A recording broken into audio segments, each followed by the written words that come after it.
Good morning to all of you. हम rocks को discuss कर रहे थे जिसमें हमने देखा इग्नियस रॉक्स, सेडिमेंट्री रॉक्स और इसके अलावा मेटामॉर्फिक रॉक, आग्नेय चट्टानें, अवसादी चट्टानें और कायांतरित चट्टानें। किस तरह से मैग्मा से आग्नेय चट्टानों का निर्माण होता है। आग्नेय चट्टानों में क्षरण से इरोजन के कारण अवसादी चट्टानें जो कि ढीली ढाली प्रकृति की होती हैं, लेयर्स के अंदर होती हैं। इन प्रत्येक चट्टानों की क्या क्या विशेषताएं होती हैं, कौन से इनमें गुण धर्म होते हैं, इस बात को भी हम डिस्कस कर चुके हैं। आज हम ये जान रहे हैं कि रॉक साइकिल किसको कहते हैं, यानी किस तरह से वापस मैग्मा बनने की और मैग्मा से चट्टान बनने की ये जो प्रोसेस है, ये जो चक्र है, साइकिल है, ये किस तरह से वर्क करता है। देखिए, सेल चक्र, चट्टानों का जो स्वरूप है वो सदैव स्थायी नहीं होता, क्योंकि हमने देखा कि आग्नेय चट्टानें, इग्नियस रॉक्स जो हैं, उनमें क्षरण, इरोजन होने से वो स्थायी तो होती ही नहीं है। किसी का जल्दी क्षरण होता है, किसी का कम क्षरण होता है, धीरे होता है, लेकिन क्षरण, इरोजन तो होता रहता है। उससे अवसादी सेडिमेंट्री रॉक्स बनती हैं। सेडिमेंट्री रॉक्स पे जब टेम्परेचर, प्रेशर वर्क करता है तो वो मेटामॉर्फिक रॉक में कन्वर्ट हो जाती हैं।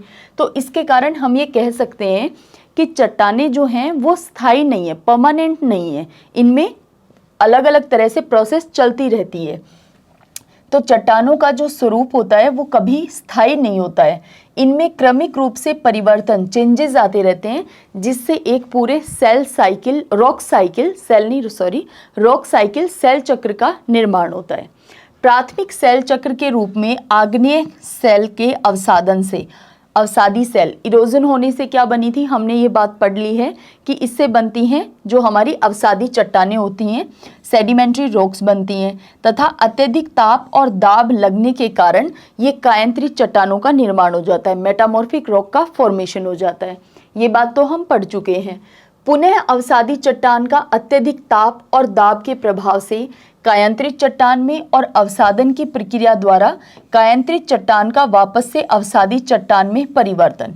देखिए, जो मेटामॉर्फिक रॉक होती हैं, जो बनी किससे हैं, सेडिमेंट्री रॉक से बनी है ना। तो इनके अंदर जब फिर से इनका क्षरण होता है, इरोजन होता है, तो वापस से अवसादी सेडिमेंट्री रॉक्स बन जाती हैं। तो यानी लावा से बनती है सबसे पहली रॉक, हमने देखा इग्नियस रॉक। उसके बाद में ये सेल साइकिल, रॉक साइकिल जो है वो स्टार्ट हो जाती है, सेल चक्र शुरू हो जाता है कि मैग्मा से बनी आग्नेय चट्टान, इग्नियस रॉक, और उसके बाद में किस तरह से अवसादी, कायांतरित से फिर अवसादी बन सकती है। तो ये बेसिकली हम जान रहे हैं। तो इन चट्टानों में क्या होता है, लगातार चेंजेस होते रहते हैं। अंततः ऐसा नहीं है एक ही दिन में चेंज हो जाता है, चेंज होने में, प्रोसेस में समय लगता है, लेकिन चेंजेस होते रहते हैं। ये परमानेंट नहीं है, स्थायी नहीं है। अंततः इन सभी चट्टानों का प्रत्यावर्तन की प्रक्रिया के द्वारा पृथ्वी के आंतरिक परतों में अत्यधिक तापमान के प्रभाव से वापस ये मैग्मा में बदल जाती हैं। ज्वालामुखी क्रिया के माध्यम से इस मैग्मा का रूपांतरण फिर से आग्नेय चट्टानों में हो जाता है। इस प्रकार एक संपूर्ण चट्टान का चक्र का विकास होता है। देखिए, इस साइकिल को बेसिकली आप यहाँ पे बहुत बेहतर तरीके से समझ सकते हैं, क्योंकि किस तरह से एक चट्टान से दूसरी चट्टान का निर्माण होता है, फॉर्मेशन होता है रॉक का। ये बात तो हम तीनों ही जो रॉक हमने पढ़ी हैं उनके समय पे डिस्कस कर लिए, ये सारे फैक्ट्स। तो यहाँ पे देखिए आपको क्या दिखाई दे रहा है कि यहाँ पे मैग्मा से, देखिए ये क्या है, मैग्मा, लावा है। ये लावा जब बाहर निकला, बाहर निकलकर ठंडा हुआ, ये किस में चेंज हुआ, इग्नियस रॉक में। इससे क्या बनी, इस लावा के, मैग्मा के ठंडा होने से, कूल होने से क्या बनी, आग्नेय चट्टान बनी, इग्नियस रॉक बनी। ये इग्नियस रॉक जो है वो मेल्ट होकर के क्या बन सकती है, फिर से लावा बन सकती है। यहाँ पे इग्नियस रॉक में वेदरिंग एंड इरोजन, इनका क्षरण हुआ धीरे धीरे, और फिर क्या बन गए, सेडिमेंट बन गए। ये सेडिमेंट धीरे धीरे धीरे लेयर्स के रूप में इकट्ठा होते गए और इन्होंने क्या बना लिया, सेडिमेंट्री रॉक बना ली। तो इन सेडिमेंट के इकट्ठा होने से क्या बन गई है, सेडिमेंट्री रॉक बन गई है। तो ऑब्वियस सी बात है, हमने ये फैक्ट पढ़ लिया जो अब आपको लग रहा होगा कि बिल्कुल व्यवहारिक है, कि सेडिमेंट से मिलकर के बन रही है। तो ये किस में है, लेयर्स में है, यानी सेडिमेंट्री रॉक जो होती है वो लेयर्स में होती है। तो ये लेयर्स में, ठीक है, तो ये बन गई सेडिमेंट्री रॉक। अब सेडिमेंट्री रॉक पे हीट और प्रेशर, ताप और दाब जब दोनों काम करते हैं तो ये मेटामॉर्फिक कायांतरित चट्टान में बदल जाती है। अच्छा, जब इस कायांतरित चट्टान का इरोजन होता है तो ये वापस किस में बदल सकती है, ये वापस सेडिमेंट्स में बदल सकती है और फिर सेडिमेंट्री रॉक का फॉर्मेशन कर सकती है। अदरवाइज ये मेटामॉर्फिक रॉक जो है वो मेल्ट होकर के फिर से मैग्मा में कन्वर्ट हो सकती है। तो बेसिकली यहाँ पे दो तीन ही बातें हैं, मेल्ट होना, कूल होना, कूलिंग होना और वेदरिंग, और इसके अलावा यहाँ पे काम कर रहा है इरोजन, है ना। तो ये इतनी सी बातें हैं, हीट और प्रेशर। तो इन सब के नाते ये पूरा सेल साइकिल रॉक साइकिल जो है, सेल चक्र जो है, ये बेसिकली वर्क करता है। मृदा, आज का हमारा जो टॉपिक, क्योंकि रॉक साइकिल तो बहुत छोटा सा टॉपिक हमारा रॉक से बचा हुआ था, लेकिन आज का हमारा जो टॉपिक है वो है सॉइल। मृदा को हम पढ़ने वाले हैं कि भाई मिट्टी का निर्माण, मृदा का निर्माण किस तरह से होता है, फॉर्मेशन किस तरह से होता है, कितनी लंबी प्रोसेस है ये, और कितने प्रकार की मिट्टियां पाई जाती हैं। हमने देखा कि किस तरह से, हमने जब पृथ्वी की आंतरिक संरचना को पढ़ा था उस समय हमने देखा कि क्रस्ट, सबसे ऊपर वाला पार्ट क्या कहलाता है, महाद्वीप का भी, यानी कॉन्टिनेंट और ओशियन दोनों का ही, महाद्वीप और महासागर दोनों का ही ऊपरी भाग क्या कहलाता है, क्रस्ट कहलाता है। और क्रस्ट की सबसे ऊपरी लेयर जो कि हमें हमारी नेकेड आई से सुबह शाम दोपहर दिखाई देती है, वो क्या है, सबसे ऊपरी लेयर है क्रस्ट की, जो कि मिट्टी। तो मृदा को आज हम बेसिकली पढ़ने वाले हैं। मृदा ठोस, तरल और गैसीय पदार्थों का मिश्रण है। मृदा, अब कोई ये नहीं कह सकता कि मैंने तो कभी मृदा सॉइल को देखा ही नहीं है। सॉइल तो आपने डेफिनेटली देखी है, अपने घर के आसपास देखी है ना। अगर आपने बहुत ज़्यादा कंक्रीट का फॉर्म करवा रखा है उसके बावजूद भी मृदा तो आपने देखी है। तो मृदा होती क्या है, देखिए, ठोस, तरल और गैसीय पदार्थों का मिक्सचर है बेसिकली ये। धरातलीय चट्टानों के अपक्षय होने से जलवायु, पौधों और भूमिगत जीवों तथा कृमियों के बीच जो आपसी क्रियाकलाप होते हैं उसी का परिणाम है मिट्टी। देखिए, मृदा में ही आपको पता है कि जो जीव जंतु हैं उनको जितना भी पालन पोषण होता है, यानी सारे पेड़ पौधे कहाँ पे उगते हैं, मृदा के अंदर। जितने भी छोटे जीव जंतु हैं, है ना, स्मॉल इंसेक्ट जो है, बैक्टीरिया जो हैं, ये सभी कहाँ रहते हैं, मृदा में रहते हैं। तो मृदा बहुत बड़ा एक आवासीय स्थान है, बहुत जीवों का घर है मृदा। मिट्टी, आपको क्या लगता है सब लोग मनुष्य की तरह मिट्टी के ऊपर ही रहते हैं? जितने आपको पशु पक्षी दिखाई दे रहे हैं वो सब मिट्टी के ऊपर ही रहते हैं? नहीं, इसके अंदर भी बहुत से जीवों का घर है ये मृदा, जो कि इसकी फॉर्मेशन के अंदर अपना रोल प्ले करते हैं। और सबसे बड़ा इशू ये आ रहा है, सॉइल के साथ चैलेंज ये चल रहा है प्रेजेंट में, कि इसमें रहने वाले जो जीवाणु थे, जो जीव थे, वो लगभग समाप्ति की कगार पे चल रहे हैं। तो इस नाते अब सॉइल जो है वो हेल्दी नहीं बची है। हमारी जो मृदा है, और ये सिर्फ भारत के कंटेक्स्ट में बात नहीं हो रही है या किसी स्टेट के कंटेक्स्ट में हम बात नहीं कर रहे हैं, वर्ल्ड वाइड हम ये बात कर रहे हैं कि मिट्टी जो है उसने अपना उपजाऊपन धीरे धीरे खोती जा रही है बेसिकली मृदा। और खोती क्यों जा रही है? क्योंकि हमने जितना पॉल्यूशन किया है, हमने मृदा के स्वास्थ्य का ध्यान नहीं रखा, हमने सॉइल के हेल्थ पे कोई भी ध्यान नहीं दिया। तो इस नाते जो पॉल्यूशन हुआ उसकी वजह से इतने हजारों करोड़ों जीवों ने, हजारों नहीं करोड़ों जीवों ने अपना आवास स्थान खो दिया, जो मिट्टी में रहते थे और मिट्टी की हेल्थ के लिए वर्क करते थे। हमने उन वर्क करने वाले जीवों पे ही सीधा हमला बोल दिया ड्यू टू पॉल्यूशन। तो यहाँ पे यही बात समझ रहे हैं हम कि मिट्टी आखिर बनती कैसे है, कितने प्रकार होते हैं और आखिर कौन से जीवों का ये घर होता है। तो यहाँ पे देखिए, भूमिगत जो जीव होते हैं जो कि मृदा के हेल्थ के लिए काम करते आ रहे थे इतने लंबे समय से, उनको हमने समाप्त कर दिया है। तो भूमिगत जीवों तथा कृमियों, अच्छा, समाप्त करने में इंटेंशनली भी और विदाउट इंटेंशन भी, दोनों ही तरह से। ये जो जुताई स्पेशली खेतों में की जाती है, बहुत से कारण हैं, सिर्फ एक कारण नहीं है कि ये जो भूमिगत जीव थे ये इनकी संख्या कम हो चुकी है, इसका कोई एक कारण नहीं है। इसके बहुत से कारण हैं, जिनमें से एक कारण ये भी है कि ये जो मिट्टी की, यानी हम हमारी खेती के लिए, कृषि के लिए जो जुताई करते हैं उसमें जो हल के द्वारा, यानी जो आपने देखा होगा किस तरह से जुताई की जाती है, तो उसमें जितनी नीचे तक जुताई होती है उतना ही इन जीवों के लिए डिस्टर्बेंस क्रिएट होता है। तो सोचिए, हमने बहुत ज़्यादा डिस्टर्बेंस क्रिएट किया है ज़्यादा अनाज को उत्पादन करने के चक्कर में, ठीक है। तो ये एक कारण हुआ है ना। तो इनकी आपसी क्रियाकलापों का ही परिणाम क्या है? मिट्टी। अब जब इनका आपसी क्रियाकलाप ही इनका जो आपस में काम था उसी को हमने डिस्टर्ब कर दिया बेसिकली, तो आप सोचिए कि मृदा की हेल्थ पे तो डायरेक्ट इम्पैक्ट आना ही था।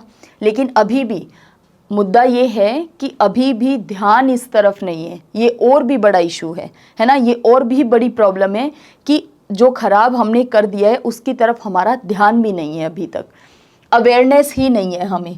भौतिक, रासायनिक और जैविक प्रक्रियाओं की एक लंबी अवधि, और लंबी अवधि का मतलब आप समझिए हजारों करोड़ों वर्ष की बात हो रही है। ये कोई 1-2 साल या 5-10 साल या 1-2 डिकेड या 1 सेंचुरी की बात नहीं हो रही है। यहाँ पे बात हो रही है हजारों करोड़ों वर्ष की। भौतिक, रासायनिक और जैविक, देखिए इसमें जैविक बिल्कुल शामिल है, तो आपको जीवों की इंपॉर्टेंस समझ में आनी चाहिए, ठीक है। यहाँ पे भौतिक भी है, रासायनिक भी है और जैविक प्रक्रियाओं की एक लंबी अवधि तक कार्य करने से मिट्टी की परतों का निर्माण होता है। सॉरी, जब ये भौतिक, रासायनिक और जैविक ये प्रक्रियाएं एक लंबी अवधि तक चलती हैं तब जाकर के मिट्टी का निर्माण होता है, मिट्टी की परतों का। चट्टानों के प्रकार, हमारी जलवायु, वनस्पति से संबंधित होने के कारण भिन्न भिन्न प्रकार की मिट्टियां पाई जाती हैं। देखिए अलग अलग तरह की चट्टानें होती हैं, रॉक्स को हम डिस्कस कर चुके हैं। जलवायु, आपको पता है हर एक स्थान की जलवायु, क्लाइमेट एक जैसा नहीं होता। हालांकि जलवायु टॉपिक हमें पढ़ना है, लेकिन इतना तो आपको पता ही है कि हर जगह का क्लाइमेट एक जैसा नहीं है, जलवायु एक जैसी नहीं होती है। वनस्पति से संबंधित होने के कारण, अलग अलग प्रकार की वनस्पति से संबंधित, क्योंकि देखिए वनस्पति का लिंक आप मोटे तौर पे समझना चाहें तो पेड़ पौधों से जो ये इनकी पत्तियां गिरती हैं या फिर इनसे जो भी सब्सटेंस एक्सट्रैक्ट होते हैं उनसे भी मृदा का निर्माण होता है, उनके अपघटन से, उनके डीकम्पोजिट होने से। और उनको डीकम्पोजिट करता कौन है? ये जीवाणु, जो भूमिगत जीव हैं, जो लैंड के अंदर, मृदा के सॉइल के अंदर रहते हैं, उनका यही काम है कि वो अपघटन करते हैं। फॉर एग्जाम्पल केंचुआ, केंचुआ क्या है भाई? केंचुआ मिट्टी के स्वास्थ्य को अच्छा बनाए रखने का काम करता है। केंचुआ मिट्टी को ऊपर नीचे करता रहता है ना, उसकी आंत, पूरा सिस्टम उसका इसी तरह से है कि वो इनको खा जाता है और फिर मिट्टी को एक उपजाऊपन देता है। तो ये प्रोसेस बेसिकली आप समझ पा रहे होंगे कि किस तरह से मिट्टी का निर्माण होता है, बहुत लंबी प्रोसेस है, तो हमें इसे बचाना होगा, है ना। तो यहाँ पे प्रभावित कौन करता है कि भाई पूरे विश्व में एक जैसी मिट्टी तो है नहीं, सिंपल सी बात है, अलग अलग तरह की मिट्टियाँ पाई जाती हैं, उनका रंग भी अलग है, उनका स्वरूप भी अलग है, जल ग्रहण करने की क्षमता भी अलग अलग है कि कितना वाटर वो अपने आप में स्टोरेज कर सकते हैं। ये डिपेंड करता है उनके पोर्स के ऊपर, रंध्रता के ऊपर, जिसको हम डिटेल में पढ़ने ही वाले हैं। तो मिट्टियाँ एक तरह की नहीं होती हैं और इनके सभी गुणधर्म क्या होते हैं? अलग अलग होते हैं, यानी ये दिखने में भी अलग होती हैं, इनका उपजाऊपन भी अलग अलग होता है। तो इतनी बात तो आपको बेसिक नॉलेज तो डेफिनेटली आपको है ही मिट्टी के बारे में कि सब जगह की मिट्टी, मृदा एक जैसी नहीं होती, सॉइल, उसमें अलग अलग तरह के गुण पाए जाते हैं, उनका रंग भी अलग अलग तरह का होता है, उनके जो फीचर्स हैं, जो कैरेक्टर्स हैं, वो भी डिफरेंट होते हैं। तो ये डिफरेंट होते क्यों है? बेसिकली हर जगह की मिट्टी अलग क्यों पाई जाती है? चट्टानों के प्रकार के नाते, जलवायु के नाते, वनस्पति अलग अलग तरह की होने के कारण भिन्न भिन्न प्रकार की मिट्टियां पाई जाती हैं। इसीलिए फसलों, घास, पेड़ पौधों में भी भिन्नता पाई जाती है। अब जब मिट्टी अलग प्रकार की है तो उसमें उगने वाले जो पेड़ पौधे हैं वो भी अलग प्रकार के होंगे। जिनको हम उगा रहे हैं उनकी बात नहीं चल रही है यहाँ पे, जो नेचुरली जो होते हैं उनकी बात यहाँ पे हो रही है, जो अपने आप मृदा में उगते हैं उनकी बात हम कर रहे हैं कि फसलों, घासों और पेड़ पौधों में भिन्नता पाई जाती है। क्योंकि देखिए मनुष्य ने तो हर एक क्लाइमेट में हर एक फसल को उगाने की पूरी कोशिश की जा रही है ना, कि हर एक क्लाइमेट में हर एक पेड़ पौधा जो है वो सक्सेसफुली उससे प्रोडक्शन लिया जा सके, ऐसी कोशिश पूरी तरह से की जा रही है। उसके लिए चाहे वैसा पूरा माहौल ही, वातावरण ही क्यों ना बनाना पड़े, तो वो हम जानेंगे ही। देखिए इसीलिए फसलों, घासों और पेड़ पौधों में भी क्या पाई जाती है? भिन्नता पाई जाती है।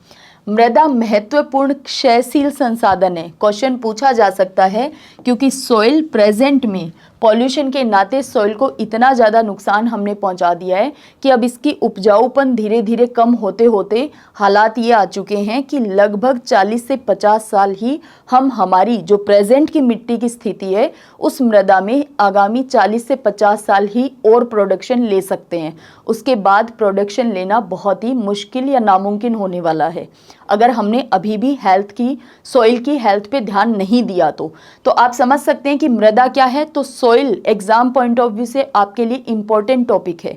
भारत में कितने तरह की मिट्टियां पाई जाती हैं, कौन से क्षेत्र में कौन सी मिट्टी पाई जाती है, ये तो हम पढ़ते हैं इंडियन ज्योग्राफी के अंदर, जो कि हम पढ़कर आ चुके हैं। प्रेजेंट में हम क्या पढ़ रहे हैं कि भी मिट्टी का फॉर्मेशन कैसे होता है, ये कितने तरह की होती है, कौन कौन से फैक्टर हैं जो इस पे इम्पैक्ट डालते हैं। तो ये सारी चीजें हम बेसिकली यहाँ पे पढ़ रहे हैं वर्ल्ड ज्योग्राफी के अंदर। तो मृदा एक महत्वपूर्ण क्षयशील, इस बात पे ध्यान देना है। Soil is an important depleting resource है, ये है ना, इसका डिप्लीशन होता है, क्षयशील है ये, क्योंकि एक बार नष्ट हो जाने के बाद इसकी स्थानापूर्ति नहीं की जा सकती। तो यानी कहा जाए, अगर आपसे पूछा जाए क्वेश्चन के रूप में कि ये नवीकरणीय है या अनवीकरणीय है, रिन्यूएबल सोर्स है या नॉन रिन्यूएबल है, तो ऑब्वियस सी बात है कहीं से कहीं तक ये रिन्यूएबल नहीं है। ठीक है, तो मृदा एक बार नष्ट हो जाने के बाद इसकी स्थानापूर्ति नहीं की जा सकती। मानवीय क्रियाकलापों के द्वारा मृदा का क्षय लगातार होता जा रहा है। मृदा निर्माण प्रक्रिया की दर जो है वो बहुत ज़्यादा कम है। देखिए, मृदा का निर्माण तो होता रहता है लेकिन उसकी प्रोसेस इतनी स्लो है, तभी तो हम क्या कह रहे हैं कि भी इन परतों का, इन स्तरों का निर्माण होने में, सोइल का फॉर्मेशन होने में हजारों करोड़ों वर्ष लग जाते हैं। तो इसका मतलब करोड़ों वर्ष के बाद फिर से बनती तो है, निर्माण तो होता है, लेकिन इतनी स्लो प्रोसेस है कि हम इसे रिन्यूएबल उसके अंदर काउंट नहीं कर सकते, है ना, नवीकरणीय संसाधनों में इसको काउंट नहीं किया जा सकता। तो मृदा निर्माण प्रक्रिया की दर बहुत धीमी होने के कारण मृदा को अनवीकरणीय, नॉन रिन्यूएबल सोर्स माना जाता है, नॉन रिन्यूएबल रिसोर्स माना जाता है मृदा को। मृदा के अलग अलग प्रकारों के अपने रासायनिक गुण होते हैं। अम्लीय मृदा जिसमें चूने की मात्रा कम होती है, क्षारीय मृदा जिसमें चूने की मात्रा ज़्यादा होती है। भाई जहाँ पे पीएच जो हम देखते हैं, पीएच का मान, तो 7 पे तो न्यूट्रल, अगर 7 से ज़्यादा है तो वो क्या होती है, नेचर में एसिड, और अगर 7 से कम होती है, सॉरी इस साइन उल्टा बना दिया है, पीएच का मान यदि 7 होता है तो वो क्या कहलाती है, न्यूट्रल, ना वो एसिड है ना वो बेस है। अगर 7 से मान ज़्यादा है, 8, 9, 10, तो वो क्या है, एसिड है। 7 से अगर मान कम है इसका, जैसे 5, 4, 3, 2, 1, तो वो क्या है, क्षारीय है, बेस है बेसिकली। तो क्षारीय मृदा जिसमें चूने की मात्रा ज़्यादा होती है और अम्लीय मृदा जिसमें चूने की मात्रा कम होती है। लाइम की हम बात कर रहे हैं। मृदा की संरचना और संगठन, इसकी स्ट्रक्चर और कंपोजिशन क्या है, में किससे मिलकर के मृदा बनती है। जब मिट्टियों के कण आपस में पिंड के रूप में संगठित हो जाते हैं तो इन संगठित पिंडों को ही क्या कहते हैं, मृदा कहते हैं, सोइल। मृदा की गठनता और संरचना, इसकी सरंध्रता यानी इसमें जो पोर्स होते हैं उस पे, और पारगम्यता यानी ये पानी के लिए ट्रांसपेरेंट, परमिएबल, ट्रांसपेरेंट नहीं परमिएबल कहेंगे, कि वाटर इसमें से बाहर निकल सकता है या नहीं निकल सकता। इस बात की हम बात कर रहे हैं कि इसके रंध्र, इसके पोर्स कैसे हैं और वाटर के लिए कितनी परमिएबल है, इसकी पारगम्यता कितनी है, तो इसको निर्धारित करती है। मृदा की गठनता और संरचना इसकी सरंध्रता और पारगम्यता को निर्धारित करती है कि उसमें कितने पोर्स होंगे और वो वाटर के लिए कितनी परमिएबल होगी। रेत, चीका और सिल्ट के अनुपात के आधार पे मृदा के प्रकार, देखिए जो मृदा के, मिट्टी के जो मोटे कण होते हैं बेसिकली उनको कहते हैं रेत, मिट्टी के जो मध्यम कण होते हैं उनको कहते हैं गाद, है ना, तो ये आपको पता रहना चाहिए। और मिट्टी के, मृदा के जो छोटे कण होते हैं उन्हें मिट्टी कहते हैं। तो रेत, चिका और सिल्ट, इसके आधार पे मृदा के कितने प्रकार हैं, तो अत्यंत बारीक कणों से निर्मित चिका युक्त मृदा में छिद्रों का आकार छोटा और संख्या अधिक होती है। जब आप ये समझिए छिद्रों का आकार छोटा है और संख्या ज़्यादा है, तो सीधी सी मतलब इससे क्या समझ में आ रहा है कि इसमें पानी जा तो सकता है, लेकिन इसकी पारगम्यता, पानी की पारगम्यता यानी पानी इसमें से बाहर निकलने की प्रोसेस बहुत धीमी होती है, बहुत कम होती है।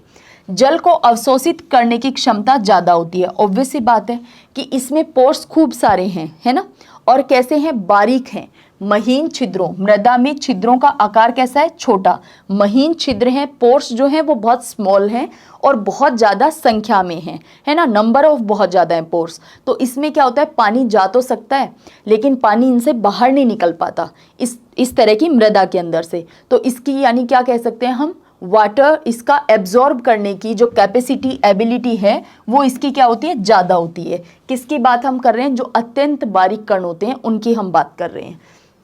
इसीलिए चीका की हम बात कर रहे हैं। चीका युक्त मृदा आर्द्र होने पर चिपचिपी हो जाती है और शुष्क होने के बाद इसमें बड़ी बड़ी दरारें बन जाती हैं। काली मृदा, देखिए जो ब्लैक सोइल, जो कि इंडियन ज्योग्राफी में हमने पढ़ी थी कि ब्लैक सोइल जो है वो पानी मिलने पे तो चिपचिपी हो जाती है और जब वो सूख जाती है, ड्राई हो जाती है, तो ऐसे लगता है खेत अपने आप जुता हुआ है, क्योंकि उसमें दरारें इतनी बड़ी बड़ी आ जाती हैं। ये बात हमने इंडियन ज्योग्राफी में सोइल चैप्टर पढ़ते समय ये बात की थी। तो चीका युक्त मृदा जो है वो आर्द्र होने पे चिपचिपी हो जाती है और शुष्क होने के बाद इसमें बड़ी बड़ी दरारें आ जाती हैं। बड़े आकार के कणों से निर्मित जो रेतीली मृदा है, तो इसके बारे में फैक्ट याद करने की जरूरत ही नहीं है। रेतीली मृदा है, आकार कैसे है, इसके पोर्स कितने होंगे, पोर्स जो हैं वो ज़्यादा बड़े होंगे, संख्या में कम लेकिन ज़्यादा बड़े होंगे। तो देखिए बड़े आकार के कणों से निर्मित जो रेतीली मृदा है इसमें छिद्रों का आकार कैसा होगा, बड़ा होगा। बड़ा होने के कारण सरंध्रता कम हो जाती है और पारगम्यता इसकी ज़्यादा हो जाती है। पानी इसमें जाता है और बाहर निकल जाता है, तो वाटर के लिए परमिबिलिटी जो है, ये पारगम्यता जो है वो ज़्यादा हो जाती है इसकी। जल का रिसाव ऊपर की परतों से नीचे की परतों में होता है, यही कारण है कि रेतीली मृदा शुष्क होती है। ये होता है केशिका प्रभाव।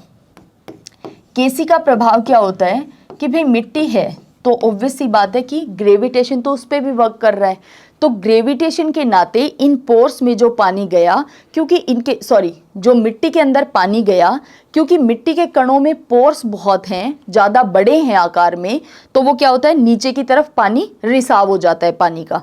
तो इस तरह की मृदा जो है वो अपने आप में पानी को अवशोषित करके, एब्जॉर्ब करके नहीं रख पाती है। जो महीन कणों वाली है वो खूब पानी अपने अंदर एब्जॉर्ब करती है।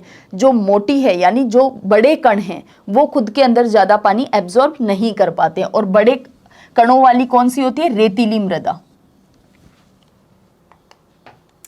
दोमट मृदा में रेत, सिल्ट और चीका, इसका अनुपात लगभग एक जैसा होता है। दोमट मृदा, तो इसीलिए इसको बहुत ज़्यादा उपजाऊ माना जाता है। दोमट मृदा को बहुत ज़्यादा उपजाऊ माना जाता है। दोमट मृदा में रेत, सिल्ट और चीका का अनुपात लगभग एक समान होता है। इस कारण इसकी सरंध्रता और पारगम्यता में संतुलन बना रहता है।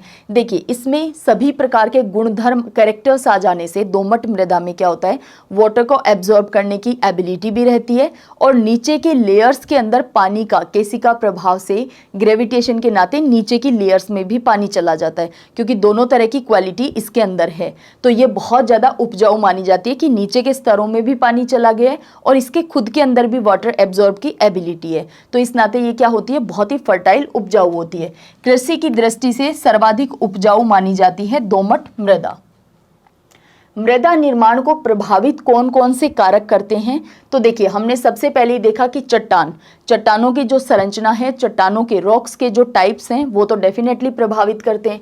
चट्टानी संरचना इसको प्रभावित करती है। मृदा के नीचे स्थित चट्टानी संयंत्र, देखिए चट्टान इसको प्रभावित करती हैं कि किस तरह की रॉक है वहाँ पे। इसके अलावा क्लाइमेट, जलवायु प्रभावित करता है, तापमान प्रभावित करता है, जीवाणु प्रभावित करते हैं, क्योंकि हमने देखा कि जीवों का कितना बड़ा रोल है इसके अंदर, मृदा के निर्माण के अंदर। तो मृदा के नीचे स्थित चट्टानी संस्तर को जनक पदार्थ कहते हैं। इसी से मृदा का निर्माण प्रारंभ होता है। शुरू कहाँ से होता है, इन्हीं चट्टानी संस्तर से। ग्रेनाइट चट्टान, अब आपको कोई कंफ्यूजन नहीं रहना चाहिए कि ग्रेनाइट चट्टान और बेसाल्ट चट्टान क्या डिफरेंस है दोनों के अंदर, है ना। इग्नियस रॉक को पढ़ते समय, आग्नेय चट्टान को पढ़ते समय हमने देखा था कि किस तरह से फॉर्मेशन होता है ग्रेनाइट रॉक का और किस तरह से बेसाल्ट चट्टान का फॉर्मेशन होता है। तो यहाँ पे अब हम डायरेक्ट बात कर रहे हैं ग्रेनाइट चट्टान, क्योंकि मैं ये पूरी उम्मीद कर रही हूँ कि पीछे वाली क्लास से आपको ये डेफिनेटली पता है कि ग्रेनाइट चट्टान किसे कहते हैं। तो ग्रेनाइट चट्टान के टूटने से बालू मिश्रित चिकनी मृदा बनती है और बेसाल्ट चट्टान के अपक्षय से महीन कणों की उपजाऊ काली मृदा बनती है। अब आप ये समझिए कि जहाँ पे बेसाल्ट चट्टान है तो वहाँ के आसपास की क्षेत्र की जो मृदा होगी वो कैसी होगी, उपजाऊ मृदा होगी, काली मिट्टी होगी, जिसमें वाटर एब्जॉर्ब करने की एबिलिटी ज़्यादा होगी, जिसके अंदर वाटर को लेकर जो परमिबिलिटी है यानी पारगम्यता जो है वो उसकी कम होती है। तो यहाँ पे ग्रेनाइट वाली चट्टान के टूटने से बालू यानी ये तो रेत मोटे कणों वाली बन रही है जिसके अंदर वाटर एब्जॉर्ब होता ही नहीं है ना, होता भी है तो काली मृदा के कंपैरिजन में बहुत ही कम होता है। तो यहाँ पे ग्रेनाइट चट्टान के टूटने से तो बालू मिश्रित चिकनी मृदा बनती है और बेसाल्ट चट्टान के क्षरण होने से, अपक्षय होने से महीन कणों वाली उपजाऊ काली मृदा बनती है। कुछ चट्टानें तो बहुत जल्दी अपक्षयित हो जाती हैं। भाई चट्टानों को पढ़ते समय हमने देखा था कि मुलायम तरह की ढीली ढाली संरचना वाली जो चट्टानें होती हैं उनका अपक्षय भी जल्दी होता है, तीव्र गति से होता है ना। अपक्षय, क्षरण, इरोजन ये तो सभी चट्टानों का होता है, लेकिन किसका जल्दी होता है और किसका धीरे होता है ये इंपॉर्टेंट है। तो कुछ चट्टानें तो बहुत जल्दी अपक्षयित हो जाती हैं। Some rocks weather quickly and some are slow, कुछ धीमी गति से अपक्षयित होती हैं। सैल जैसी चट्टानें अच्छी मृदा उत्पादक होती हैं, जबकि चूना पत्थर जैसी चट्टानें जो होती हैं ये निम्न कोटि की मृदा उत्पादक होती हैं। चूना पत्थर हमने देखा कि अम्लीय और क्षारीय मृदा जिसमें चूने की अधिकता और कमी, ये बात हमने सबसे पहले ही पढ़ ली है। चट्टानों में अपक्षरण की गति जितनी ही अधिक होगी मृदा का निर्माण उतनी तेज गति से होगा। ऑब्वियस सी बात है क्योंकि यही तो जनक है मृदा के फॉर्मेशन की, निर्माण की शुरुआत जो हो रही है वो इन्हीं चट्टानों से हो रही है। तो जो चट्टान जितनी ज़्यादा अपक्षयित होती है उतनी ही जल्दी मृदा का निर्माण शुरू होता है। दूसरा फैक्टर है जलवायु, जो कि मृदा के सॉइल के फॉर्मेशन पे जिसका इफेक्ट आता है ना, इसका प्रभाव होता है जलवायु का। एक ही जलवायु वाले क्षेत्र में जहाँ पे सेम क्लाइमेट है वहाँ पे दो विभिन्न प्रकार के जनक पदार्थ एक ही प्रकार की मृदा का निर्माण कर सकते हैं, और एक ही तरह का जनक पदार्थ है लेकिन भिन्न भिन्न जलवायु प्रदेशों में दो प्रकार की मिट्टियों का निर्माण कर सकते हैं। बात यहाँ पे मेन एम्फेसिस किस पे जा रहा है, क्लाइमेट के ऊपर, कि भाई अगर क्लाइमेट एक जैसा है, एक ही जलवायु वाले क्षेत्र में एक ही प्रकार की मृदा का निर्माण हो सकता है। अगर उसके जनक, उसको फॉर्म करने वाले अलग अलग हैं तब भी, और दूसरा एक ही तरह के जनक पदार्थ हैं लेकिन यानी जनक पदार्थ एक ही है लेकिन उसके बावजूद क्लाइमेट डिफरेंट होने से दो अलग अलग तरह की मिट्टियों का निर्माण हो सकता है। कहने का मतलब ये है कि क्लाइमेट बहुत बड़ा फैक्टर है, बहुत बड़ा कारक है जो कि मिट्टी को प्रभावित करता है। जलवायु विभिन्नताओं, देखिए सिंपल सी बात, आप एक बात समझिए कि एक अगर हम बिल्कुल ही व्यवहारिक प्रैक्टिकल बात करें तो आप ये बताइए कि रासायनिक अभिक्रियाएं जो केमिकल रिएक्शन हैं, या फिर हम यूँ कहें कि जीवाणु जो हैं वो एक्टिव कहाँ पे होते हैं और बहुत कम एक्टिव कहाँ पे होते हैं। तो टेम्परेचर का क्या रोल रहता है आप ये समझिए, तापमान जो कि जलवायु के अंदर हम पढ़ते ही हैं। तो देखिए तापमान का रोल क्या रहता है कि जहाँ पे टेम्परेचर 10 डिग्री सेल्सियस या इससे कम होता है वहाँ पे एक तो ये केमिकल रिएक्शन, रासायनिक अभिक्रियाएं बहुत धीरे गति से होती हैं, बहुत मंद गति से होती हैं। दूसरा वहाँ पे जीवाणु भी क्या होते हैं, बहुत कम सक्रिय होते हैं, यानी जीवाणु जब कम सक्रिय होंगे तो अपघटन, डीकम्पोजिशन जैसी प्रोसेस क्या हो जाएगी, ऑटोमेटिक स्लो हो जाएगी। तो जो ठंडी जलवायु वाले प्रदेश हैं, ऑब्वियस सी बात है कि वहाँ पे एक तो ये केमिकल रिएक्शन जो रहती है, रासायनिक अभिक्रियाएं, दूसरा जीवाणु, इनके निष्क्रियता के कारण, इनएक्टिवनेस के कारण या बहुत कम एक्टिव होने के कारण डिग्रेडेशन, डीकम्पोजिशन ये बहुत धीरे होता है, और धीरे होने के कारण अब सिंपल सी बात है मृदा का निर्माण भी धीरे हो जाता है। वहीं जहाँ पे टेम्परेचर ज़्यादा रहता है, ह्यूमिडिटी ठीक ठाक रहती है, वहाँ पे जीवाणु ज़्यादा एक्टिव होते हैं, है ना। बैक्टीरिया जो बाकी के अलग जीवाणु हैं वो सभी क्या होते हैं, बहुत ज़्यादा एक्टिव रहते हैं। तो जब जीवाणु ज़्यादा एक्टिव रहते हैं तो ऑब्वियस सी बात है कि अपघटन, अपक्षय, रासायनिक अभिक्रिया भी तेज गति से होती है। तो अपघटन और अपक्षय, डीकम्पोजिशन भी क्या होता है, फास्ट होता है। तो मृदा का निर्माण भी क्या हो जाता है, फास्ट हो जाता है। तो डायरेक्ट लिंक हो गया है ना कि मृदा के फॉर्मेशन पे जलवायु का, तापमान का सीधा प्रभाव पड़ता है। ठीक है, जलवायु विभिन्नताओं के कारण रवेदार ग्रेनाइट चट्टानें मानसूनी प्रदेश के आर्द्र भागों में लैटराइट मृदा का निर्माण करती हैं और शुष्क भागों में लैटराइट से अलग मृदा का निर्माण करती हैं। अब वैसे आप लैटराइट मृदाओं को सीधा चट्टानों से, पर्वतों से, इनसे याद रखते हो, है ना। ग्रेनाइट चट्टानें स्टेपी जलवायु में काली मृदा, जलवायु को पढ़ना हमें अभी बाकी है। ग्रेनाइट चट्टानें जो हैं, इसीलिए स्टेप बाय स्टेप आपके कंसेप्ट क्लियर होते हैं। ऐसा नहीं है कि सिर्फ मृदा को पढ़ लेंगे हम तो आपको सॉइल बहुत बेहतर तरीके से आ जाएगी, नहीं। जब हम ये फैक्टर्स को भी डिटेल में एज ए चैप्टर पढ़ लेंगे तब आपके इस चैप्टर में और ज़्यादा क्लियरिटी आएगी। तो एक टॉपिक दूसरे से बिल्कुल इंटरलिंक रहता है। जैसे अभी तक हम काम में ले रहे हैं उन फैक्ट्स को जो हमने पढ़े थे पृथ्वी की आंतरिक संरचना के अंतर्गत। जब हमने रॉक्स को पढ़ा, अब हम पढ़ रहे हैं सॉइल। चैप्टर दिखने में दोनों अलग अलग लग रहे हैं, लेकिन दोनों का एक दूसरे से लिंक और किस तरह से फैक्ट्स यूज हो रहे हैं इस बात को आपको समझना चाहिए, ठीक है।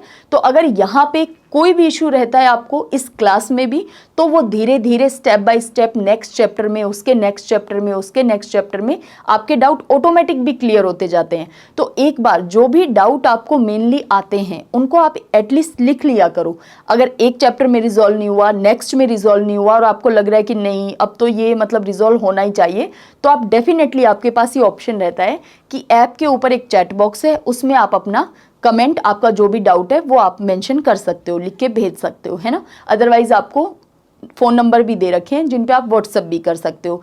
एक काम आप सभी को कहा था, जो कि शायद मुझे नहीं लगता कि आपने कोई सीरियस नोट पे लिया भी है क्या उस काम को, क्योंकि मैंने पूछा था कि क्या चेंज आए हैं। मैंने कहा था कि ऐप के ऊपर आपको देनी है रेटिंग और बाकायदा कमेंट भी लिखना है, लेकिन शायद आपने ये काम नहीं किया, तो अब ज़रूर करना है। क्योंकि बहुत रेयर ऐसी क्लासेस होती हैं जिनमें मैं आपको पर्टिकुलर हमारी पढ़ाई से अलग कोई और काम बताती हूँ। और उसके पीछे सिंपल सा कारण क्या है कि देखिए, आपको पढ़ा डेफिनेटली आपको डेली बेसिस पे क्लासेस में मैं दिखाई देती हूँ, लेकिन आप एक बात समझिए, इतना तो आपको भी पता है कि हर एक क्लास के पीछे सिर्फ मेरे नहीं, बहुत से लोगों के एफर्ट होते हैं, टेक्निकल टीम होती है। आप तक ये वीडियो शूट होने से लेकर आप तक पहुँचने तक का ये जो पूरी प्रोसेस है, इसमें बहुत से लोग इन्वॉल्व होते हैं। अब उन्हें अच्छा लगता है कि एटलीस्ट जो ऐप जिस पे हम वर्क कर रहे हैं कंटिन्यूस मैनर में, कि वो कितनी स्मूथ आपके लिए रह सके, तो उस नाते उनका भी मन होता है कि उन्हें एप्रिशिएशन मिले। एटलीस्ट उन्हें स्टूडेंट जो हैं वो रिव्यू तो प्रोवाइड करवाएं कि आपको कैसा फील आ रहा है। तो ये आपकी ड्यूटी बनती है कि जो लोग आपकी लाइफ में आपकी स्टडी को ईज मैनर में प्रोवाइड करवाने में आपकी हेल्प कर रहे हैं, चाहे वो डायरेक्ट कर रहे हो या इनडायरेक्ट कर रहे हो, ये मैटर नहीं कर रहा है कि कुछ लोग आपको दिखाई नहीं दे रहे। आपको दिखाई सिर्फ मैं दे रही हूँ क्योंकि मैं डेली बेसिस पे आपको क्लास ले रही हूँ आपकी, लेकिन ऐसा नहीं है। इनडायरेक्टली जो लोग इसमें इन्वॉल्व हैं उनको भी अप्रिशिएशन चाहिए, है ना। आप मेरे वर्क को तो डेफिनेटली बहुत अप्रिशिएट करते हो और मैं हमेशा उसके लिए थैंकफुल रहती हूँ कि इसीलिए ये कोशिश की जाती है कि किसी भी और टॉपिक को और ज़्यादा स्मूथ वे में कैसे प्रोवाइड करवाया जाए, बिल्कुल व्यवहारिक बातों को बताते हुए कैसे आप तक पहुंचा दिया जाए, तो ये कोशिश रहती है। लेकिन जो अदर टीम मेंबर हैं उनको भी अप्रिशिएशन चाहिए, तो डेफिनेटली मेरी तरफ से तो मिलता ही है उनको अप्रिशिएशन, लेकिन उनको आपका अप्रिशिएशन भी चाहिए। तो ऐप की रेटिंग करनी है, कोई नॉन पर्सन है उनसे भी करवा दिया करो। ऐसा नहीं कि सिर्फ आप ऐप काम में ले रहे हो तो आपको ही करना आपको ही कंपलसरी है। जो भी आपके फैमिली मेंबर हैं या कोई और है वहाँ से भी करवा सकते हो, है ना। तो ये काम आपको करवाना है कि ऐप पे रेटिंग भी देनी है और साथ में कमेंट भी ड्रॉप करना है। चलिए वापस क्लास पे आते हैं कि ग्रेनाइट चट्टानें जो हैं ये स्टेपी जलवायु में काली मृदा और टैगा जलवायु में ये भूरी मृदा का निर्माण करते हैं। यहाँ पे स्टेपी और टैगा हम अभी नहीं पढ़ रहे हैं क्योंकि जलवायु टॉपिक हमें पूरा ही पढ़ना है, ठीक है। मृदा का रंग जो है ये जीवांश की मात्रा पे निर्भर करता है कि मृदा काली होगी, भूरे रंग की होगी, लाल होगी, पीली होगी, किस रंग की मृदा होगी, ये डिपेंड करता है जीवांश की मात्रा के ऊपर। देखिए जहाँ पे ह्यूमस ज़्यादा होती है वहाँ की मृदा काले रंग की होती है ना। तो इसी तरह से मृदा का रंग जीवांश की मात्रा पे निर्भर करता है। आर्द्र जलवायु प्रदेशों में, जो आर्द्र जलवायु वाले प्रदेश हैं, वहाँ पे क्षारीय तत्व जल के साथ घुलकर निक्षालन द्वारा मृदा के नीचे की परतों में चले जाते हैं। इसीलिए आर्द्र जलवायु प्रदेश की मृदा क्षारीय नहीं होती। इंपॉर्टेंट बात है, सिंपल सी बात है, आप एक बात समझिए इसको हम यूँ समझते हैं। मैं चाहती हूँ इन फैक्ट्स को आप यहाँ से पढ़ो, लेकिन व्यवहारिक तौर पे समझने की कोशिश करो, क्योंकि सोइल एक ऐसी चीज़ है जो हमें दिखाई दे रही है, उसमें क्या चेंजेस होते हैं, किस तरह से फॉर्मेशन होता है, क्या डिफरेंस होते हैं सोइल में, अलग अलग तरह की टाइप की कौन कौन सी सोइल होती है, इनको हम फील करें, तभी तो आप सेंसिटिव बनोगे मृदा को लेकर, है ना। आप में एक भावना, एक इमोशंस रहना चाहिए हमारी मिट्टी को लेकर। आप जो खाते पीते हो कहाँ से हमें प्राप्त होता है? मिट्टी से। आप जो कुछ यूज़ कर रहे हो हमें कहाँ से मिल रहा है? हमारी अर्थ, हमारी धरती, हमारी मृदा से। सोइल एक बहुत बड़ा रोल प्ले करती है हमारी लाइफ में, जो भी गुड्स हम काम में लेते हैं उनके लिए। तो आप ये समझिए कि थोड़ी सी सेंसिटिविटी, थोड़े से इमोशंस आपको सोइल को लेकर होने चाहिए, जो कि ज़रूरी हैं प्रेजेंट में।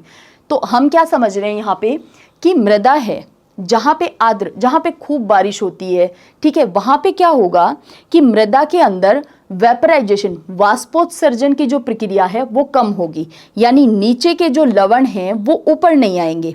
जहाँ पे ड्राई है यानी शुष्क है जलवायु जहाँ की, या अर्ध शुष्क है, वहाँ पे शुष्कता क्यों है? क्योंकि बारिश ज़्यादा हो नहीं रही है। ऊपर से जो नीचे से पानी का वेपराइजेशन हो रहा है, ऊपर से कहीं जहाँ कहीं पेड़ पौधे, वैसे तो शुष्क जलवायु में पेड़ पौधे भी कम होते हैं, लेकिन जहाँ कहीं हैं तो वो भी नीचे से पानी को लेकर आ रहे हैं। तो इस नाते क्या होता है, जो लवण होते हैं वो ऊपरी सरफेस पे ही आ जाते हैं, वेपराइजेशन, वाष्पोत्सर्जन होने के कारण। तो यहाँ पे क्या होता है, एक व्हाइट कलर की लेयर उन लवणों की दिखाई देती है मृदा के ऊपर। तो ऐसी मृदा क्या होती है? अम्लीय होती है, एसिडिक होती है। लेकिन जहाँ पे बारिश खूब हो रही है, जो आर्द्र जलवायु है, वहाँ पे क्या होता है, बारिश के साथ साथ में ये जो तत्व हैं ये घुल करके कहाँ चले जाते हैं? नीचे के लेयर्स में चले जाते हैं। तो यही बात हम यहाँ पे पढ़ रहे हैं कि आर्द्र जलवायु प्रदेशों में क्षारीय तत्व जो हैं वो जल के साथ घुलकर निक्षालन के द्वारा, इस बात को फिर से समझिए, आर्द्र जलवायु प्रदेशों में क्षारीय तत्व जो हैं ये जल के साथ घुलकर निक्षालन, मैंने अभी एसिड बोल दिया था, है ना, अम्ल बोल दिया था, फिर से इस बात को देखिए। ये क्या कह रहा है कि आर्द्र जलवायु, कहने का मतलब है जहाँ पे बारिश बहुत अच्छी खासी हो रही है, वहाँ पे क्या होते हैं, ये क्षारीय तत्व जो है वो जल के साथ घुलकर नीचे की लेयर्स में चले जाते हैं, निक्षालन के द्वारा, घुलकर निक्षालन के द्वारा मृदा के नीचे की परतों में चले जाते हैं। इसीलिए आर्द्र जलवायु में मृदा कैसी नहीं होती? क्षारीय नहीं होती। स्टार क्यों लगवाया है? क्योंकि आर्द्र जलवायु में मृदा जो है वो क्षारीय नहीं होती। फैक्ट ये है, ठीक है। क्यों नहीं होती उसका कारण हमने जाना है। क्यों नहीं होती? क्योंकि ये जो क्षार हैं ये पानी के साथ घुल करके नीचे चले जाते हैं, नीचे के स्तरों में, लेयर्स में चले जाते हैं। अब हम बात करें कि शुष्क प्रदेशों में क्या होता है।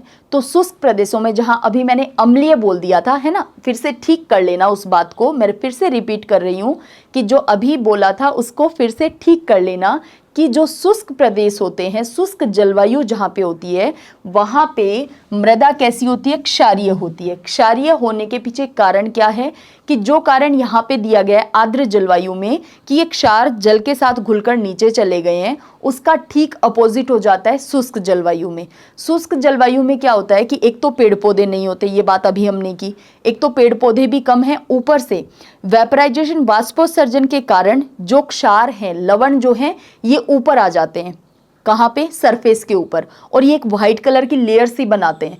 तो ये मृदा कैसी होती है? जो शुष्क जलवायु के अंदर होती है, ये मृदा होती है क्षारीय, बेसिक होती है, बेस होती है नेचर के अंदर, ठीक है। तो यहाँ पे क्षारीय नहीं होती, इसीलिए इस फैक्ट के ऊपर स्टार लगवाया है। अर्ध शुष्क और शुष्क जलवायु प्रदेश में मृदा की ऊपरी परतें शुष्क हो जाती हैं क्योंकि पानी की ऑलरेडी कमी है। वहाँ केशिकत्व क्रिया के द्वारा जल के साथ घुले हुए क्षारीय तत्व नीचे की परतों से ऊपर की परतों में आ जाते हैं, जिसके कारण मृदा बहुत ज़्यादा क्षारीय होती है। देखिए, जो नीचे की परतों में केशिकत्व की क्रिया क्या है? बेसिकली कि ग्रेविटेशन के कारण, क्योंकि ये जो शुष्क और अर्ध शुष्क क्षेत्र में जो मृदा है, ऑलरेडी हम देख चुके हैं कि मोटे कणों की होती है। इसमें रंध्र, पोर्स जो होते हैं वो बड़े आकार के होते हैं, जो कि पानी को एब्जॉर्ब करने की एबिलिटी को कम कर देते हैं। तो इनमें पानी जाता तो है, लेकिन फिर क्या होता है, केशिकत्व की क्रिया के नाते, यानी ग्रेविटेशन फोर्स वर्क करता है, और ये पानी जो क्या होता है वो नीचे की लेयर्स में चला जाता है। ये अपने आप में में पानी को रोक करके रख नहीं पाती है ये वाली मृदा बेसिकली। तो यहाँ पे ये घुले हुए पदार्थ, क्षारीय जो थे, क्षारीय पदार्थ, ये तत्व नीचे तो चले गए हैं, लेकिन क्योंकि यहाँ पे वाष्पोत्सर्जन लगातार चलता रहता है तो इस नाते ये फिर से क्या होते हैं, ऊपर की सरफेस पे आ जाते हैं। तो ये मृदा कैसी होती है, शुष्क जो जलवायु में होती है या अर्ध शुष्क जलवायु में होती है, ये होती है क्षारीय प्रकृति की। क्षारीय मृदा में सोडियम कार्बोनेट, हमने सबसे पहले ही देखा था कि जो एसिडिक होती है, जो अम्लीय मृदा होती है, एल्कलाइन होती है, उसके अंदर कैल्शियम की कमी पाई जाती है, जबकि क्षारीय मृदा में कैल्शियम बहुतायत में पाया जाता है। देखिए, क्षारीय मृदा में सोडियम कार्बोनेट की बहुलता होती है।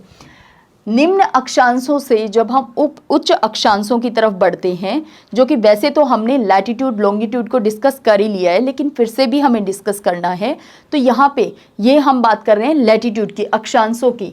जैसे ही, और अक्षांशों को आप यूँ समझिए कि 0 डिग्री से इक्वेटर से हम बढ़ रहे हैं पोल की तरफ, तो निम्न अक्षांशों से उच्च अक्षांशों की ओर जाने पर, यहाँ से इक्वेटर से पोल की तरफ जाने पर, मैदानी प्रदेश से पर्वतीय क्षेत्रों की ओर जाने पर तापमान में तो कमी आती है और इसी के साथ मृदा की अम्लीयता में वृद्धि होती जाती है। देखिए, जहाँ पे टेम्परेचर ज़्यादा है, तापमान अधिक है और वर्षा कम होती है, जो कि शुष्क क्षेत्रों में ऐसा होता है, मरुस्थलीय क्षेत्रों में ऐसा होता है कि तापमान अधिक होता है, वर्षा की मात्रा कम होती है, 50 सेंटीमीटर से भी कम वार्षिक वर्षा होती है।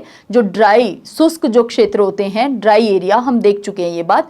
तो यहाँ पे टेम्परेचर ज़्यादा है, वर्षा की मात्रा कम है, होगा क्या, वाष्पोत्सर्जन होगा और ये क्षार, ये जो तत्व हैं ये बाहर आ जाएंगे, है ना, लेयर पे आ जाएंगे। तो यहाँ की कैसी हो जाएगी, क्षारीय हो जाएगी। लेकिन जहाँ पे तापमान में कमी रहती है, जहाँ पे बारिश अच्छी हो जाती है, जो कि पहाड़ों पर्वतों में अच्छी बारिश होती ही है, तो यहाँ पे क्यों होती है, ये तो हम प्रेसिपिटेशन, वर्षण को पढ़ते समय जानेंगे, ठीक है, कि कितने तरह की वर्षा होती है, उसमें भी ये बात पढ़ेंगे।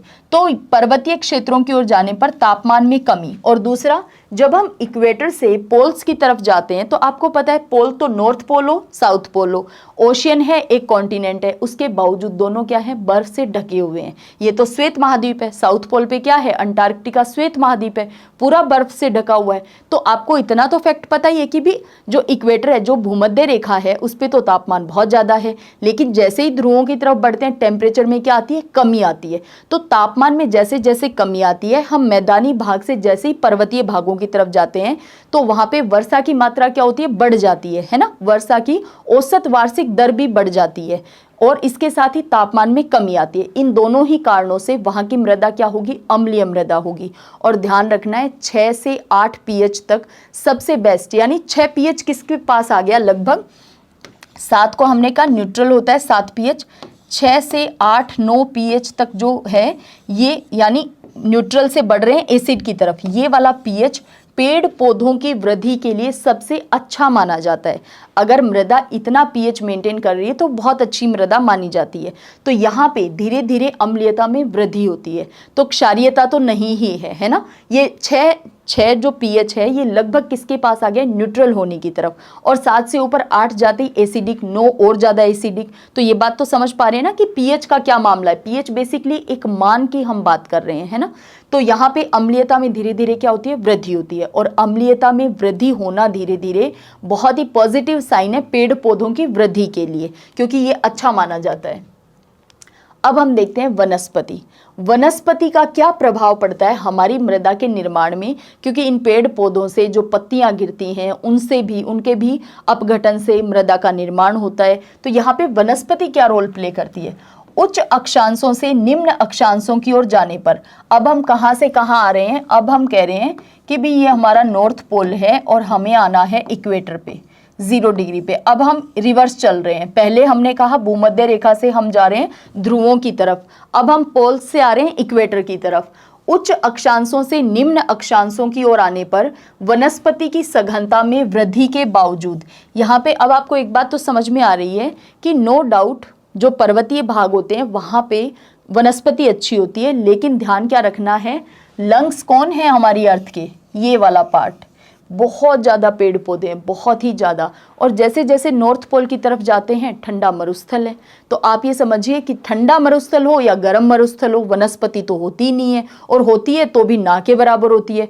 तो पोल्स पे तो इतनी वनस्पति है ही नहीं। वो तो हम इन प्रदेशों को पढ़ते समय, टैगा, टुंड्रा, इनको पढ़ते समय वैसे भी पढ़ लेंगे। तो यहाँ पे कोई वनस्पति नहीं है, इस वाली जगह पे वनस्पतियां नहीं हैं, न के बराबर हैं। तो यानी वनस्पति जैसे जैसे हम इधर बढ़ते हैं, यहाँ पे वनस्पति बहुत ज्यादा है। सघनता में वृद्धि के बावजूद ह्यूमस की मात्रा में पहले से वृद्धि और फिर कमी होती जाती है। उच्च अक्षांशीय प्रदेशों में अत्यंत कम तापमान होने के कारण यहाँ पे और यहाँ पे टेम्परेचर क्या है, बहुत ही कम है, तभी तो बर्फ के रूप में जमा हुआ है। तो बहुत कम तापमान होने के कारण कार्बनिक पदार्थों का विघटन नहीं हो पाता। देखिए ये बात हमने स्टार्टिंग में ही समझ ली कि जहाँ पे टेम्परेचर लो रहता है, तापमान बहुत ही कम रहता है, वहाँ पे अपघटन की जो प्रोसेस है वो बहुत मंद होती है, रासायनिक अभिक्रियाएं मंद होती हैं। आप सिंपल से एक बात समझिए, चलो सब जीवों को, पेड़ पौधों को, सबको हटा देते हैं। आप 10 डिग्री 5 डिग्री टेम्परेचर पे बहुत ज़्यादा एक्टिव होते हो, या फिर 25-30 डिग्री 35 डिग्री पे ज़्यादा एक्टिव होते हो कि आपका काम करने का मन कर रहा है, आप पढ़ भी रहे हो, आप कुछ घर पे भी काम में मदद कर रहे हो, और अगर 5 डिग्री टेम्परेचर चल रहा है तो रजाई में दुबक के बैठे हुए हो और क्या कहते हो, मेरे हाथ पैर काम नहीं कर रहे, बहुत ठंड लग रही है, मेरी सेल्स एक्टिव ही नहीं हो रही हैं, मेरे तो हाथ ही जकड़े हुए हैं। ऐसा बाकियों के साथ भी होता है, यानी वो चाहे पेड़ पौधे हों, वेजिटेशन हो, या और अन्य जीव जंतु हों। तो यहाँ पे रासायनिक अभिक्रिया भी और जीवों की जो एक्टिवनेस है, सक्रियता है, वो दोनों ही कम हो जाती हैं जैसे ही टेम्परेचर कम होता है। ठीक है, तो आप पे जो लॉजिक काम करता है वो अन्य जीवों पे भी काम करता है। तो यहाँ पे विघटन नहीं हो पाता, कार्बनिक पदार्थों का विघटन नहीं हो पाता। जबकि निम्न अक्षांशीय प्रदेशों में जहाँ पे टेम्परेचर ज़्यादा है, वहाँ पे सूक्ष्म जीवों के द्वारा, ये जो माइक्रो ऑर्गेनिज्म होते हैं, इनके द्वारा पत्तियों का उपभोग किए जाने के कारण निक्षालन के द्वारा ह्यूमस जल के साथ घुलकर नीचे की परतों में चले जाते हैं। तो आप समझ सकते हैं कि एक्टिवनेस इन जीवों की, इन सूक्ष्म जीवों की भी कहाँ ज़्यादा रहती है, जहाँ पे निम्न अक्षांश, यानी इस वाले पार्ट की बेसिकली हम बात कर रहे हैं, ये वाला जो पार्ट है कि जहाँ पे टेम्परेचर ज़्यादा होता है। जैसे जैसे पोल्स की तरफ जाएंगे टेम्परेचर कम होता जाएगा। अच्छा, ये जो बार बार बेल्ट बनाए जा रहे हैं, ऐसा नहीं इस पूरे बेल्ट में एक जैसा ही टेम्परेचर रहता है ना, इनमें भी उतार चढ़ाव होते हैं, लेकिन वो कम होते हैं। वनस्पतियों के पत्तों तथा जड़ों के सड़ने से ह्यूमस का निर्माण होता है, जो मृदा की उर्वरता बढ़ाने के साथ साथ मृदा के विकास में भी सहायक है। स्टार लगा लेना, उर्वरता को भी बढ़ाती है और मृदा के निर्माण में, इसके डेवलपमेंट में, इसके विकास में भी सहायक है। मृदा का जननी निर्माण जो प्रोसेस है वो स्टार्ट कहाँ से होता है, वो तो चट्टानों को पढ़ते समय हमने देख लिया कि चट्टानें किस तरह से प्रभावित करती हैं, रॉक्स, है ना। अब हम जान रहे हैं कि इसकी उर्वरता को बढ़ाने में और विकास में, दोनों में सहायक होती है ये जो वनस्पतियों के द्वारा पत्तों तथा जड़ों के सड़ने से जो ह्यूमस का, ह्यूमिडिटी का निर्माण हुआ है, जो मृदा की उर्वरता को बढ़ाने के साथ साथ के विकास में भी सहायक है। अब हम जानते हैं वनस्पतियों के बाद में जीवाणु। जीवाणुओं को, बैक्टीरिया को भोजन मृदा में उपस्थित ह्यूमस से प्राप्त होता है। अब जहां पे जितने ज्यादा पेड़ पौधे होंगे उतनी ज्यादा सड़े गले पदार्थ, पत्तियां, जड़ें, ये सारी चीजें किसको मिलेंगी, जीवाणुओं को मिलेंगी, नेचुरली मिलेंगी, है ना। अब इन जीवाणुओं को भोजन कहाँ से मिलता है, इसी ह्यूमस से ये अपना भोजन प्राप्त करते हैं। अब जब जीवाणुओं को भोजन मिलेगा, भरपेट भोजन मिलेगा, तो वो और ज़्यादा काम करेंगे।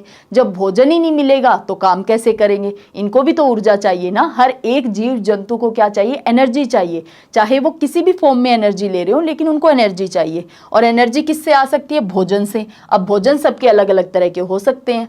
तो जीवाणुओं को भोजन में मृदा उपस्थित ह्यूमस से प्राप्त होती है, और मृदा पर जीवाणुओं का प्रभाव अलग अलग जलवायु प्रदेशों में अलग अलग रहता है। क्या इस बात को फिर से रिपीट करने की नीड है कि अलग अलग जलवायु प्रदेश में तो अलग अलग टेम्परेचर पे अलग अलग ही तरह से काम करते हैं। ये कहीं पे एक्टिव हैं, कहीं पे इनएक्टिव हैं। उष्ण और उपोष्ण कटिबंधीय जलवायु प्रदेशों में जीवाणु अधिक सक्रिय अवस्था में रहते हैं। ये बात हम तीसरी बार पढ़ रहे हैं, जो मृदा से ह्यूमस को ग्रहण कर लेते हैं। इन जलवायु प्रदेशों में मृदाओं में ह्यूमस कम हो जाती है।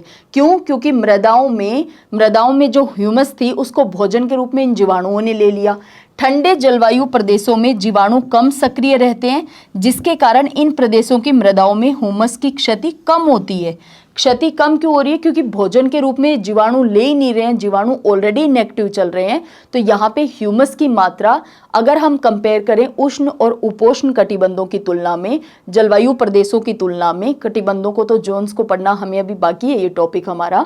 तो यहाँ पे क्या होता है, बेसिकली आप ये समझ पा रहे हैं ना कि जैसे ही हम ठंडे प्रदेशों में गए, अब कहाँ से कहाँ तक लैटिट्यूड में ठंडे प्रदेशों को काउंट करते हैं वो हम जान लेंगे। जैसे ही हम ठंडे प्रदेशों में गए तो उस समय, या फिर हमारे यहीं की बात करें भारत की, तो जो गर्मियों के समय में, बारिश के समय में जीवाणु जितने एक्टिव होते हैं उतने कभी भी ठंड के मौसम में जीवाणु एक्टिव नहीं होते हैं, है ना।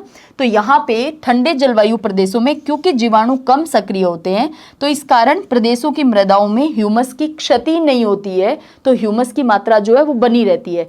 जबकि इस ह्यूमस को जीवाणु भोजन के रूप में लेते हैं, तो ये जो इक्वेटर इसके आसपास का जो एरिया है, उष्ण और उपोष्ण जो जलवायु है, यहाँ पे ये ह्यूमस के रूप में, भोजन के रूप में ले लेते हैं ह्यूमस को जीवाणु। अब हम देखते हैं स्थलीय उच्चावच। ये जो टेरेस्ट्रियल रिलीफ है इसको जानते हैं कि स्थलीय उच्चावचों का क्या प्रभाव पड़ता है। स्थलीय उच्चावच, इसके नाम से ही पता चल रहा है, कहीं ऊंचाई कहीं नीचाई, कहीं मैदान है कहीं पठार है कहीं पहाड़ है, तो इनका क्या फर्क पड़ता है हमारी मिट्टी के ऊपर। तो तीव्र ढाल वाली चट्टानी सतह पर जल का बहाव तेज गति से होता है तो मृदा निर्माणकारी पदार्थों का जमाव कम होता है। क्यों? क्योंकि जल इतनी तेजी से बह रहा है कि वो रुक ही नहीं पा रहा है, तो अपने साथ बहा ले जाता है, तो मृदा के निर्माणकारी पदार्थों का जमाव कम हो पाता है।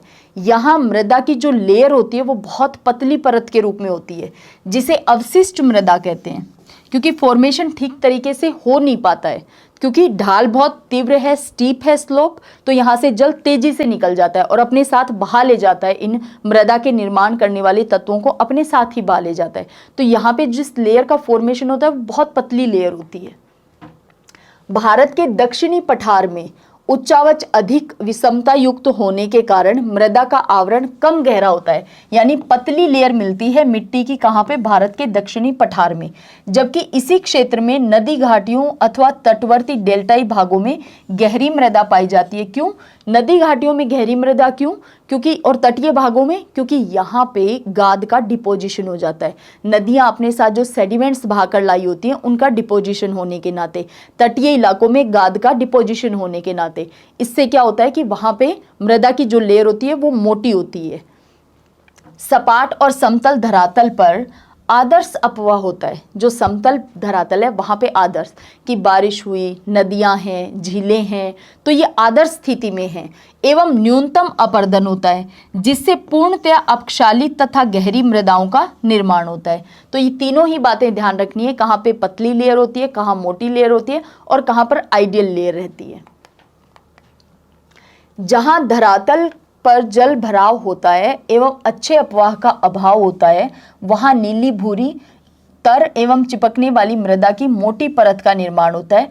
अपवाह ज़्यादा अच्छा होगा तो इसका मतलब वो तो पहाड़ों के तीव्र स्लोप जो ढाल था उस पर था ही, बहुत अच्छा अपवाह था, तुरंत ही पानी बह रहा था, तो इस नाते वहाँ पे क्या होता है कि वहाँ पे मृदा जो है, तत्व जो है वो रुक नहीं पाते, तो बहुत पतली लेयर। जहाँ पे अच्छे अपवाह का, अपवाह तंत्र की बात नहीं हो रही है, अच्छा अपवाह तंत्र तो जरूरी है कि भी जहाँ पे ज़्यादा नदियाँ बह रही हैं, ऑब्वियस सी बात है डिपोजिशन भी ज़्यादा होगा, तो यहाँ पे अच्छे अपवाह के अभाव के अंदर नीली भूरी और चिपकने वाली मृदा की मोटी परत का निर्माण होता है। ढाल की प्रवणता, ढाल की लंबाई किसी भी स्थान में मृदाओं के रासायनिक, भौतिक और जैविक गुणों को प्रभावित करती हैं। ढाल की प्रवणता और ढाल की लंबाई यानी इसका कितना स्लोप स्टीप है, the slope of the slope, the length of the slope, steep और लेंथ किसी भी स्लोप की ये बहुत ज़्यादा प्रभावित करती है, जो कि मृदाओं के रासायनिक, भौतिक और जैविक गुणों को प्रभावित करती है। मृदा परिच्छेदिका, सॉइल प्रोफाइल, देखिए जैसे आपकी प्रोफाइल होती है ठीक वैसे ही सॉइल की भी प्रोफाइल होती है। भाई अगर हम इसमें एक काट लगाएं, अगर हमें ये जानना है कि जो हमें सबसे ऊपरी लेयर दिख रही है इसके नीचे कौन सी लेयर है, उसके नीचे कौन सी लेयर है, तो हम कैसे करेंगे, इसको वर्टिकली एक सेक्शन लेंगे इसका, है ना, मिट्टी का वर्टिकली एक सेक्शन लेंगे जिससे हमें दिखाई दे सके।